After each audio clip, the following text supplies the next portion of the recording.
and answers. And I'm going to invite up Mr. Wolfson here to be our moderator and question asker. And also like to invite up Rhody Davis, our Director of College Counseling. Rhody leads a college counseling department with 3 other full-time counselors. What that gives us is a phenomenal ratio in our college counseling office.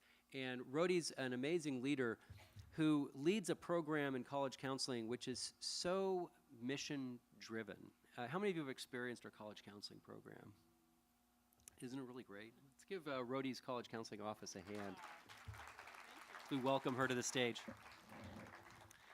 If you come to a Viewpoint College Counseling presentation, she will share with you the mission statement of the college counseling program. And what I can tell you as a happy customer of it, they mean every word of it.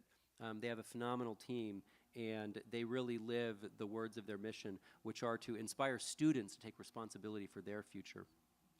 At the other end of the canyon and at the other end of our program is Cathy Adelman, who leads our primary school with grace and intelligence and great confidence. And Cathy, thank you for joining us up here as well.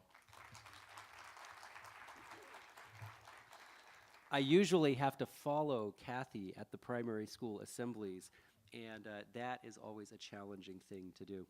And so hopefully among us we can answer questions. So, Mr. Wolfson.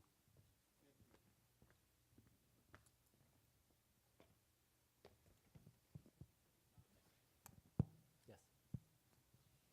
So, Stephanie and I have had children in all 4 divisions. And I know that each division has its own educational imperatives. Can you give me an example of 21st century learning from each division? Cathy, we'll start with you in primary school. Okay, thank you. I just have to start by saying how inspired I was by Mark's presentation on the 21st century learning. I couldn't help but take my own journey mentally. I started here 41 years ago. I was a very young kindergarten teacher, and we had a very specific curriculum that we were teaching. And so as I listened and I watched, and I know what I know today about what we're doing at this school, I am just filled with pride and a sense of confidence that your children and the children in primary school, and they go to lower and middle and upper, are getting a phenomenal education. And in primary school, we have a brand new building. This is only our 3rd year, so we have new state-of-the-art buildings which allow the children to have more space than we used to have. We have a differentiated curriculum for our primary school children. You know, children coming into kindergarten now are very different than children coming into kindergarten many years ago. Some children come in already reading. They're reading fluently. Other children are still learning their letters and sounds. So in our program now, we have many, many resources. I can tell you in one kindergarten class that has 16 children in it, there are 9 reading groups because the teacher has assessed every child to see where their reading level is. We also teach not only in small groups with the teacher, but we have rotations. So every core subject area is taught with children going in small groups. There's technology, there are activities, there are specific seat work activities, but they are allowed to make choices within those activities. And I think that choice, as well as collaboration and offering creative opportunities, is really an example of that 21st century learning, as well as our innovation space. Our innovation space, in my opinion, has really changed the culture of the learning. The children are very actively involved in different activities that allow them to collaborate, that allow them to make mistakes. And if this didn't work, well, then how else can we do it? There's lots of materials that they have a chance to use. And that communication that they have with each other and that sense of helping each other is really created a culture of children diving in. They can't wait to work together and be excited about things. And when they're working on arithmetic problems, for instance, it's not about getting the answer, it's about how you got the answer. I might have approached the problem in a very different way than someone else. So it's very exciting in these classrooms, and to see the children excited about learning, confident in what they're doing, is just a pure joy as we are watching them develop and achieving the very fundamentals of school that give them a rock-solid foundation as they move along. It sounds like you're doing a lot of individualized teaching or individualized learning. And I know one of the areas that I think there was a lot of interest in recently was the changes in the spelling program and how that worked. Can you talk a little bit about that? I can talk about that. Thank you. So we had moved along. It's been about an 8-year evolution in terms of our core curriculum. And our reading program, we brought in many different resources. And in math, we were doing Singapore math, but we also brought in a lot of different resources so that we could continue to challenge kids that needed that extra challenge, or have manipulatives for those children that still needed that concrete approach to arithmetic. And then we started thinking about spelling, and I, who look at all of the report cards across the division, you notice a trend that you have children who are natural spellers. And so the list that's given to everyone is generally very easy for that child. And they hardly have to study all week, and they get 100% plus the bonus words. Then you have the child in the middle who works hard, they study at home, their parents quiz them, and they come to school on the Friday spelling test, and they can get 100%. They can get that super speller again. But when you look at how they transform those words into their actual writing, most of the time they don't have the spelling correctly. And then you have that group of students who are very challenged by that list of spelling words, and they work at them, but it's very rarely that they can be successful. So we decided we needed to look at the spelling to see how we could approach it differently.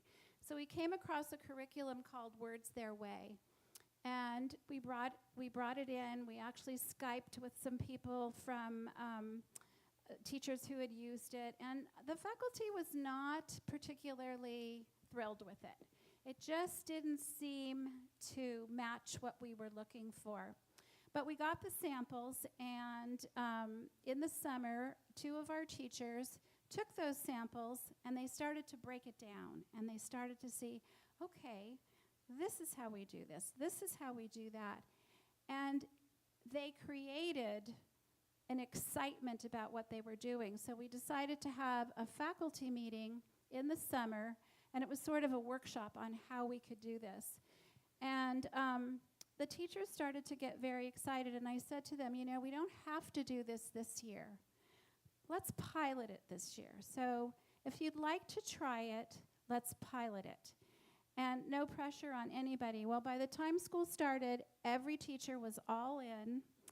And it's a very exciting program. It's exciting to watch. This is our 2nd year with this program. And every child is assessed, and you look for mastery in certain sounds and blends and different word patterns. And once you hit a level that you haven't mastered, that's where your word lists begin.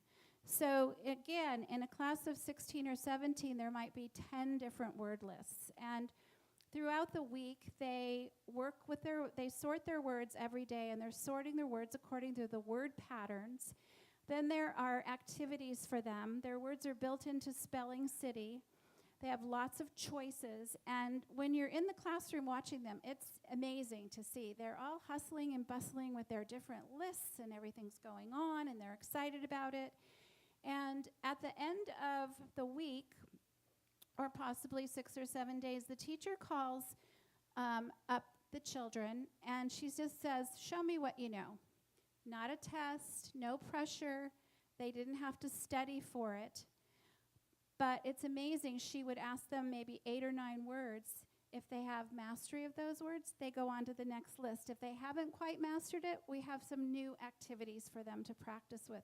Well, the whole spelling program has really now transferred over into the writing, because they're not just memorizing, they're actually actively working with those words. And the other great thing about it is those spelling words have also, the spelling sounds that they're mastering have also transferred over to the reading program and the phonics program. So it's very exciting. It's not traditional. When we were first rolling it out, I thought, you know, I wonder how many parents are going to be upset that we don't have a spelling list, because if you were a really good speller in your day, you would want your child to have those opportunities. But you know what? Not one person questioned it. And I think it's the enthusiasm that the children have with this program and working on their own words and taking ownership of the entire process. And this is kindergarten, first and second grade. They're little ones, but they are totally capable of taking ownership, and just exciting. And when I am in the classrooms, they show me what they're doing, and it's just a fun experience. And the bottom line is, from my point of view, at school we want to create a love of learning. And when we can have children engaged and excited and feeling ownership of what they're doing, that's what creates that love. And so the teachers and I and Mrs. Soper as well are very, very excited about what's going on with this spelling program. And they've now carried it over into third grade. So it's been great. Thank you for asking about that. Thank you very I want to call out a couple of things, Cathy, from what you were saying. One of them is when I was talking about how the teachers, as they focus on innovation, are really motivated by what students need. I heard that in the story that you were telling, and I experienced it as we were talking about whether 3 teachers would do this new spelling curriculum, or maybe all 9, and it was the teachers who came to that collaboratively themselves. And I'd also call out that one of the hardest things for teachers to do when they are at the top of their game, when they're excellent, a program that works, is for them to examine it and look for opportunities to improve when they didn't have to. And you created the safety for the teachers to challenge themselves and to innovate in just the same way that the teachers create that opportunity for the students. Because one of the biggest questions that I get, and I think that was maybe what John was challenging us on, is some notion that what we might call 21st century learning somehow represents some kind of a compromise in standards, in achievement, or in excellence. And I think your story demonstrates that that's the opposite of the case, that those students, and I think you can hear it, are so much more engaged, and the work is so much more relevant because of the way that the teachers are approaching their curriculum. And I can find examples just like that throughout our program, K through 12. That's great.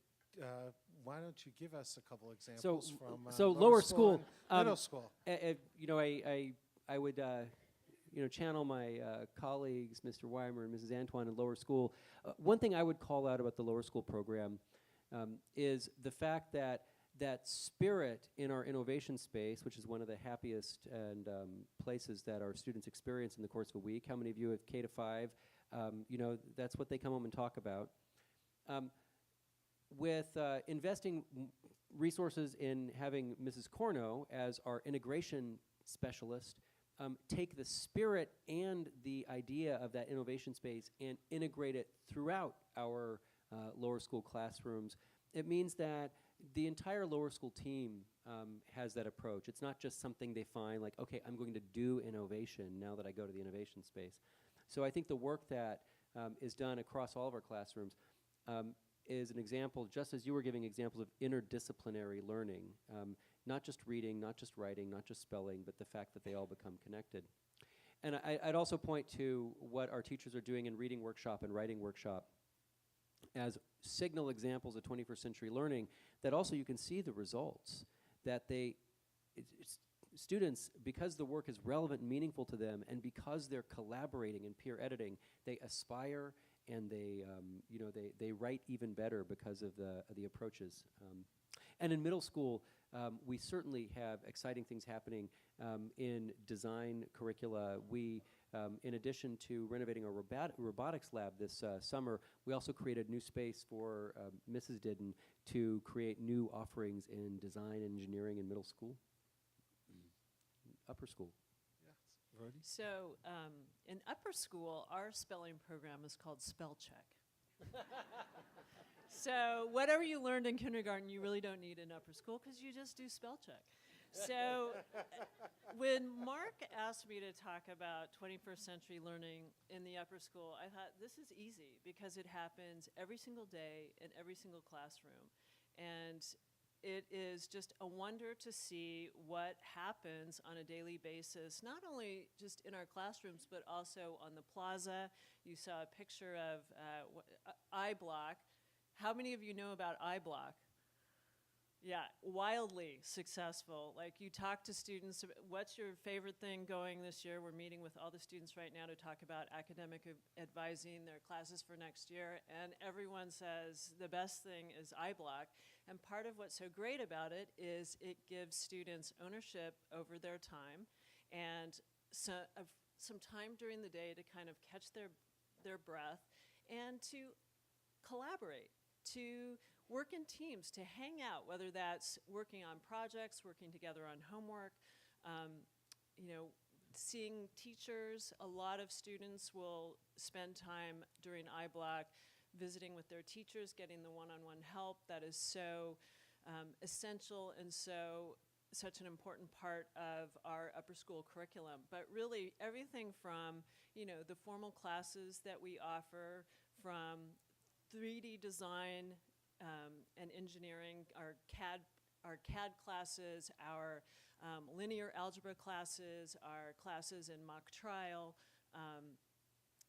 art. We have huge offerings in art. We are offering all kinds of opportunities for students to practice these really important skills that we consider 21st century learning skills: flexibility, resilience, creativity, leadership, teamwork. So it happens organically, it happens formally in our classrooms.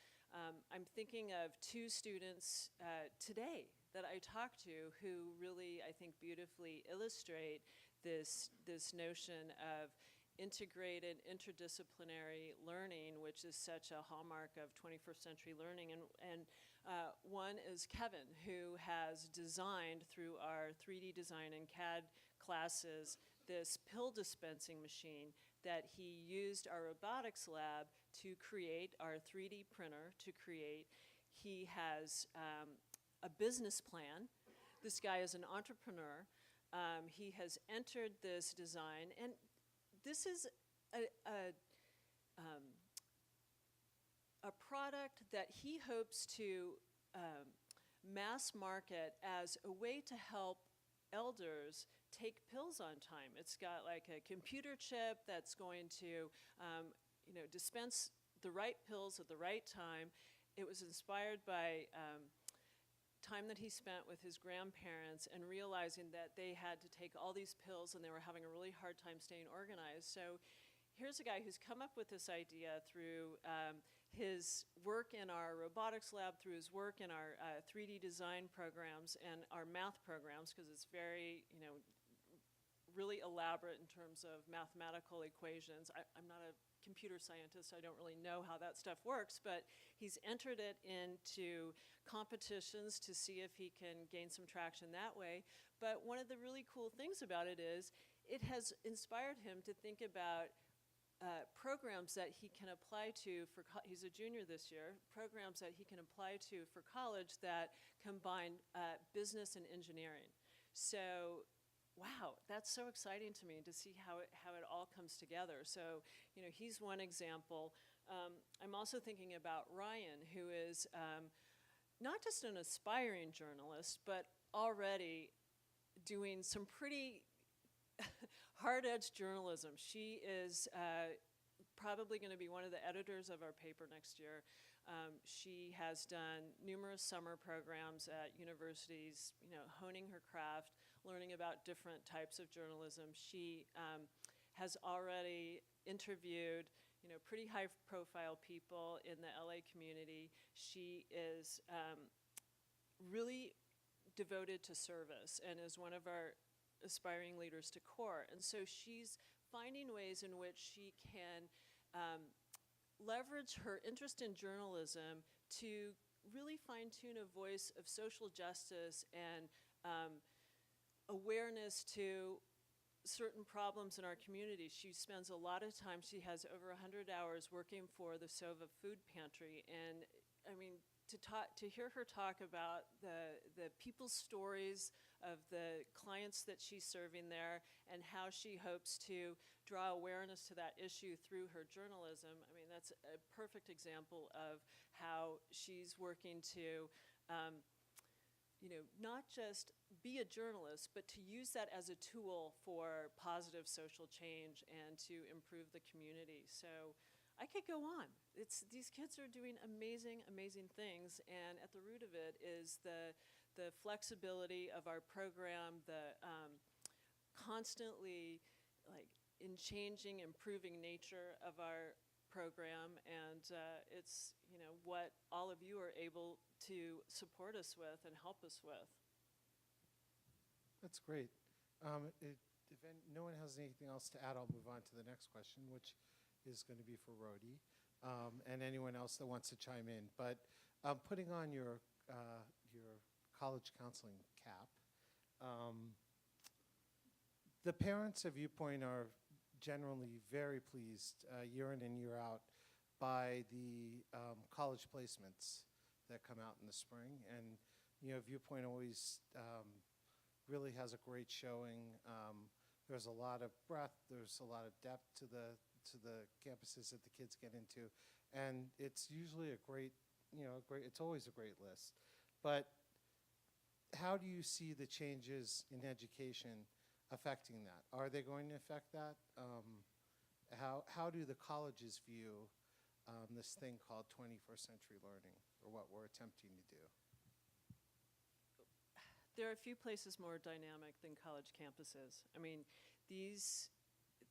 throw out everything you knew about your own college experience, because it is so different now. These are dynamic, international, very diverse communities. They are bringing people from all over the world together, from very different backgrounds, and they're all sort of in this tight-knit space, having to coexist, having to learn together, having to live together, and being challenged to really navigate what can be a pretty difficult, tricky situation for people who may not have wide experience with different kinds of people or different kinds of experiences. So I think that colleges are very interested in recruiting students who are open to those kinds of communities, who are excited to thrive in those kinds of communities. They have many colleges come right out and ask questions on their applications about, what are the unique qualities that you bring to our community? So as we look to prepare students for college and beyond, because the workforce is so dynamic now too, it's not just about teaching them specific information. It's about teaching them ways to learn, teaching them ways to process information, teaching them ways to analyze data, to communicate about that.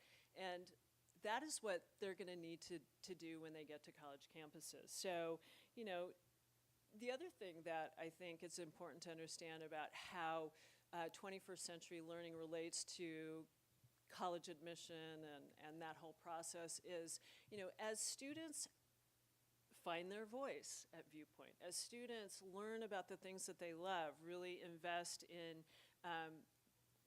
the different subjects and the different topics that they're really excited about, that helps them craft this profile with which they can use as they apply to college. So more and more as these applicant pools grow, I'm sure you've read about how Applicant pools are growing every single year, almost by double digits. It's really kind of crazy. I'm wondering when it's going to stop.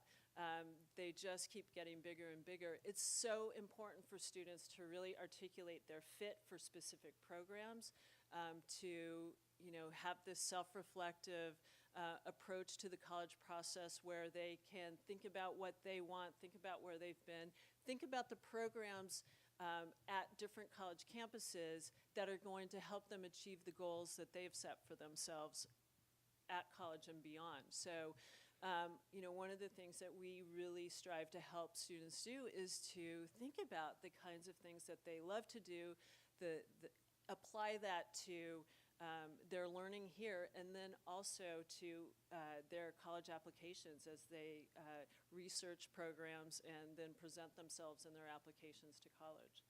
So it's essential for preparing kids for college. There are two things I would add. One is that just as many of the elements of 21st century education are essentially traditional in nature, excellent communication and critical thinking skills are not brand new to the 21st century. Just as our program represents a balance of traditional modes of education and more interdisciplinary, innovative modes, so colleges are looking for both things too. So one can find, and those of you who have kids in college know this as well, that students in college are expected to learn and demonstrate learning in some very traditional ways. There's an exam on Friday, and in some more innovative ways. It might call them to collaborate or to work in teams in different ways, and we need to prepare them for all of that. Similarly, there are more innovative ways that colleges are looking at applicants, and there are also very traditional ways, which is to say standardized testing. So that standardized testing today is both more important than ever and less important than ever at the same time. And so that's why the customized approach that we take really helps students to put their best foot forward and prepare.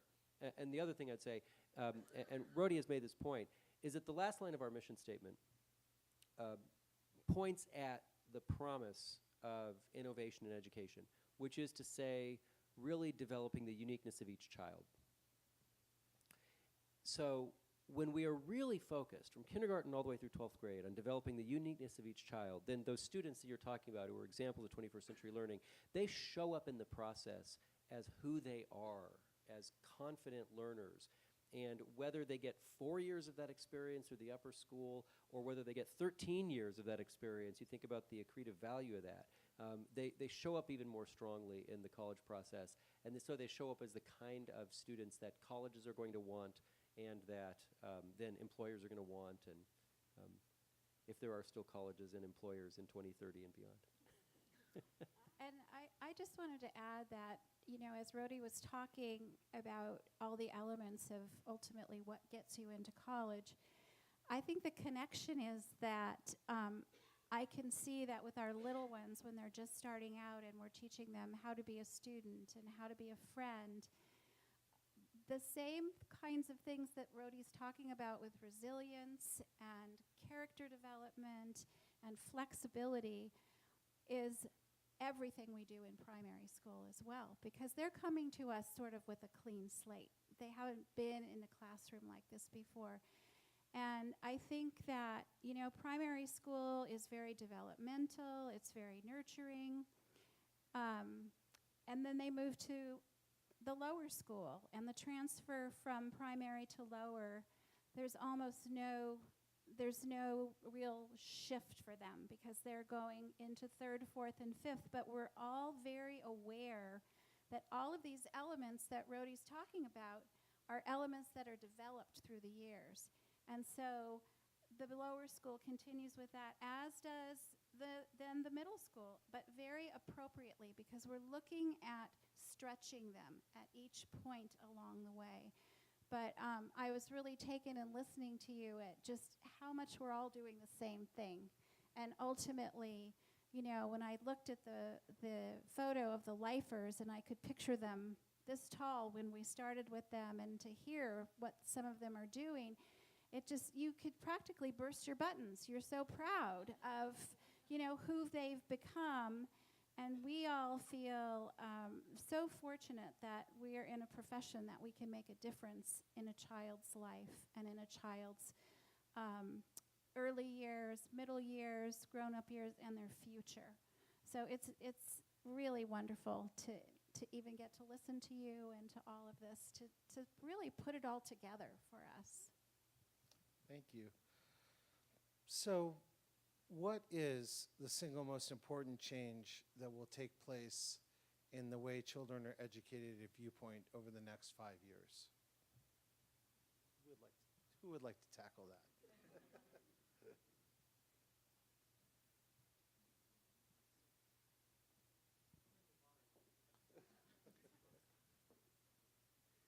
This sounds like one of those questions at the end of the radio program where it's like they're going to come back to you and play this back in 5 years and see if you were right. I think for me it has to do with the, oh God, can I pick two? It has to do with, they're related. It has to do with the breaking down of traditional boundaries between disciplines and departments. So really connecting work across disciplines, and connected to that is how it shows up on a transcript. Okay, and that goes along with what Cathy was just talking about, which is great, about consistency and continuity of ideas between from the primary school all the way up to the upper school. Yeah, I mean, I would say that just a very deliberate, conscious consideration of the social and emotional learning lives of our kids. I mean, this is mission critical. We have to really pay attention to what's happening with them emotionally and how that's impacting everything that they do. And, I think about we have this great human development program that grows every year. This past year, we added, we call it HD Skills, HD Mentors. So the first semester students are involved in human development skills where they practice empathic listening skills. They learn a little bit about behavior. They learn about social constructs and how people interact. And then they take all the they learn about trust and a bunch of things. It's run by Mara Garcia, our fantastic school counselor, and Kate Hubbard, who's also a really dynamic English teacher who's involved in this program. And then the second semester is HD Mentors, where the students involved go and they take the skills that they've learned and they assist with the ninth grade human development classes. And so, I think about all these, as a counselor, all these aspiring counselors out there who are, starting to learn these skills in a formal way in high school, and how, boy, I can't even imagine what a positive impact these people will be in residential life in college, or, in Greek life at university. So, or on teams as they work with other people, in academic programs at college. So, social emotional learning. I would agree with the social emotional learning. I think a child's well-being is paramount to the center of what they're able to do. They can have lots of ideas and they can have lots of aspirations, but if that well-being isn't there, they sometimes don't reach their potential. And I know Mark spoke a little bit about the responsive classroom. Our entire faculties in primary and lower school were trained in responsive classroom 3 years ago. And I would say, again, it's another one of those programs that really has changed the culture of primary and lower school. The teachers write a message for the children every day, so they can't wait to get into the classroom to see what that message is. That message is asking them a question or asking them to write something, so immediately they're a part of their classroom. And then they start with morning meeting, and in morning meeting they greet each other. There are different activities. Sometimes morning or afternoon meeting is used for if there's something going on in the class that is upsetting to some children, or there's a feeling that something isn't fair. That circular time where everyone speaks allows connections. And I think that when children feel connected to something, they feel safe, and they start to feel that safety in speaking out. And it's that find your voice and go beyond. And I think the family within the classroom and within the divisions has really, really strengthened from this program. The next issue of Viewpoint Magazine is a focus on social emotional learning. I think the title of it is The Case for Social Emotional Learning, as if one needs to be made. I think some of us grew up with that book, that everything you need to know you learned in kindergarten. And yet, in an increasingly competitive world where parents want the best for their children, we do need to make the case for social emotional learning. Social emotional learning needs like a brand management consultant, because I don't know whoever called them soft skills. We all know that they're the difference makers for students in their future lives of leadership, for them to have soft skills. And we also know that you hear Cathy talking about these kids and their spelling tests, and like, oh, we've taken off the pressure, and look, their achievement increases. Well, and you might have, like me, that little reptilian parent brain going, but don't we need them to have a little bit of pressure? The answer is, believe me, the world provides plenty. And in fact, we can do everything we can to work with students to provide mentors who are trained, and yet we need to really focus on students knowing themselves deeply and living lives of balance so that they can be very healthy. We see that right now. We do want students to have eustress, EU, not distress. And too many of our teenagers right now are living in a state of distress. Not just a Viewpoint, but just in our media-saturated society. That's a good segue to the next question. So a lot of parents have asked me, and I know there's been a lot of talk about, once we raised the idea on campus about innovative education, 21st century models of education, that, is Viewpoint going to be ahead of everyone else? Is that a good thing? We have a lot of fine schools in the city, and are we going to be kind of an outlier, or where will we fit into that spectrum once we implement these great ideas? Well, we're already implementing great ideas and have been for years, as Cathy was calling out. Because one of the things I'd point out in the verbs, in the language you saw on the slides, is how much it said evolve. This isn't wholesale change. We're not out with the old and in with the new. This is a constant evolution to meet students' needs and keep students' needs at the center. And that actually really leads to the Viewpoint has an authentic claim to a tradition of innovation. And coming here and meeting the faculty who work all across the canyon, there is innovation happening everywhere. And our job is actually just to inspire and create the conditions for their creativity to really soar so that they can be there for students. And I think you've heard some examples of that tonight. And so what that means is continuing to be a place that's focused on excellence and balance. You talked about a 5-year time frame in that last question, and I go out on a bit of a limb and to say, because I think we want a little bit of a drama from people who showed up tonight, to say that like within 5 years, I don't see an end of the AP program, for example. That's some schools that maybe are on some sort of, we might think of as a cutting edge, like, oh, we're replacing the AP program. Now, some of you might be inspired to hear that. Oh, good, they're going to keep an AP program. Some of you might be disappointed. Oh, they should get rid of that thing. And I'll tell you, both of those would be kind of oversimplified and wrong. Like, we have an AP program that we're very, very proud of. However, how students experience it will change.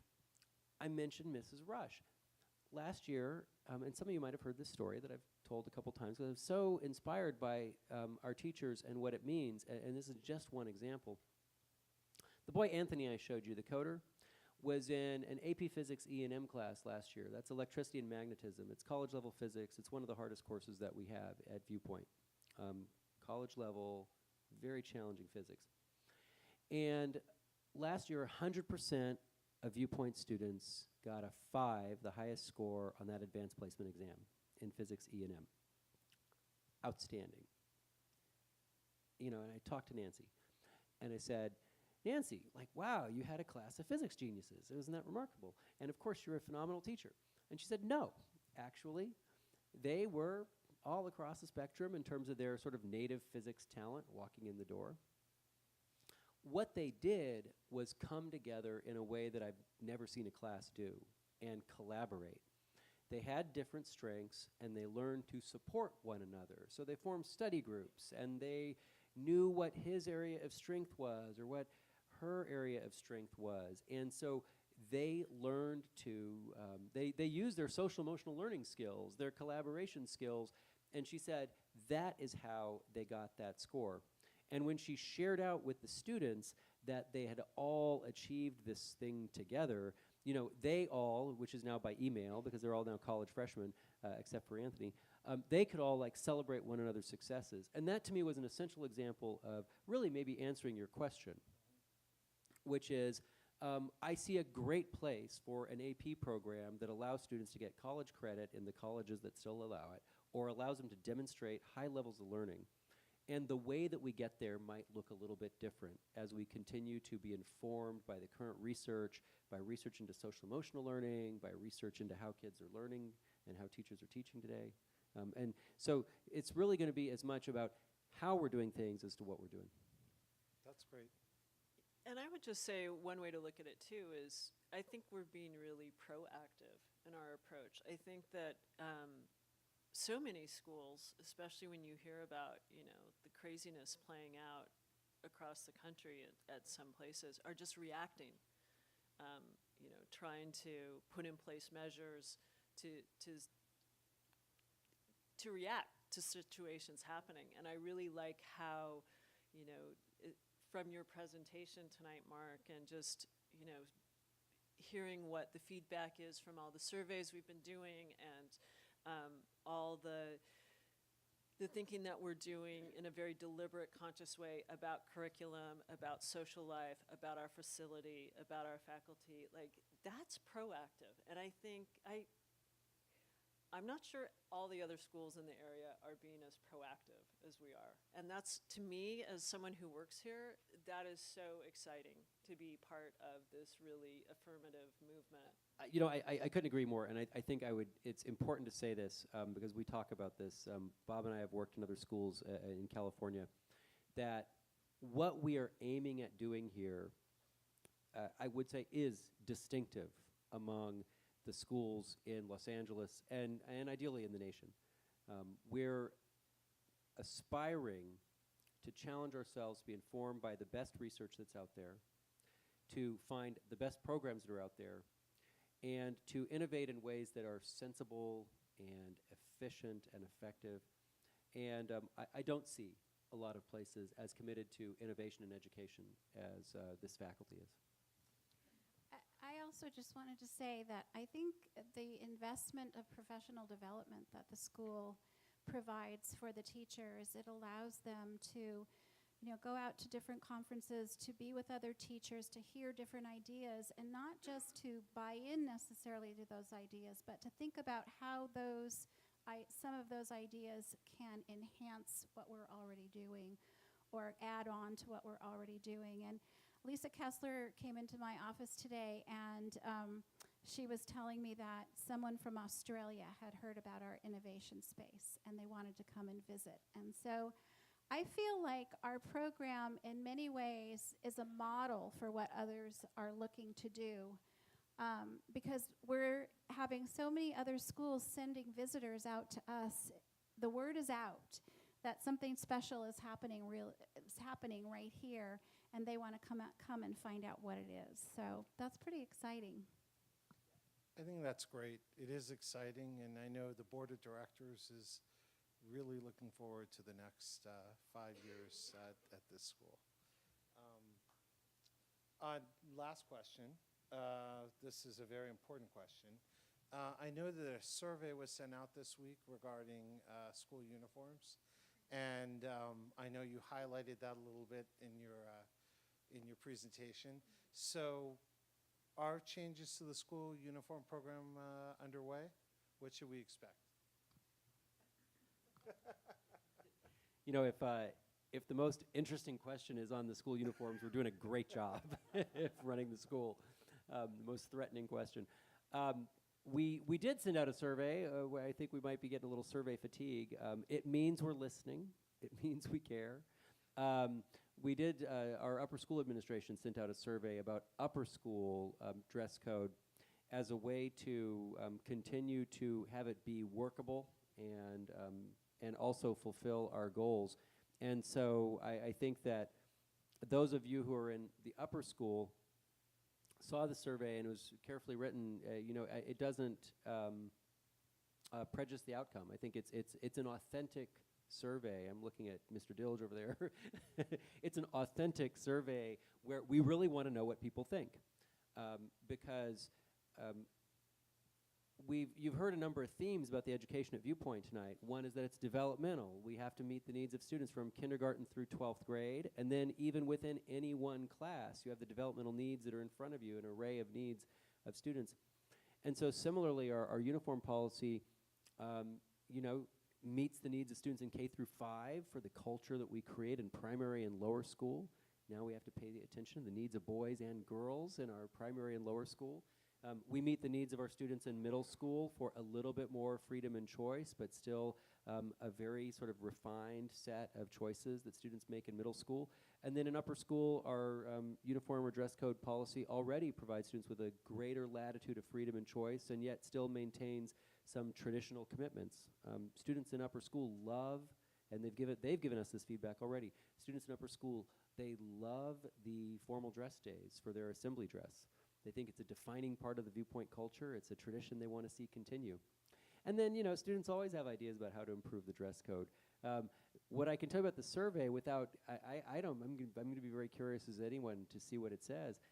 What I can tell you about the creation of the survey is that the students were very responsible and reasonable leaders. Just as Grace was there in 3rd grade, I think our upper school students were too in their conversations with Mr. Dilge, Ms. Hanks, Mr. Howie in the upper school. And I will say that there's been a request for bow ties in primary and lower school, and I actually have a sample plaid bow tie for us under consideration. So we are listening. I love the bow ties. For, Ellen for always boys says, and girls. Ellen Howie always says that the dress code is a great thing to give the kids to rebel against, right? Like if you take away the dress code, they're going to start rebelling against maybe something a little bit more dangerous. So, Yeah, it's actually, when we talk about the developmental needs of students, teenagers' job is to push back against the dress code. And so, you know, it's good. And I think that our upper school administration knows what they're doing in engaging them in a lengthy process to show them that change doesn't actually happen as quickly as Grace might think it does in 3rd grade. yeah, enforcing No the one dress student in code the is upper school is going to horrible. write that beautiful essay and get a change made in the upper school. Thank you very much.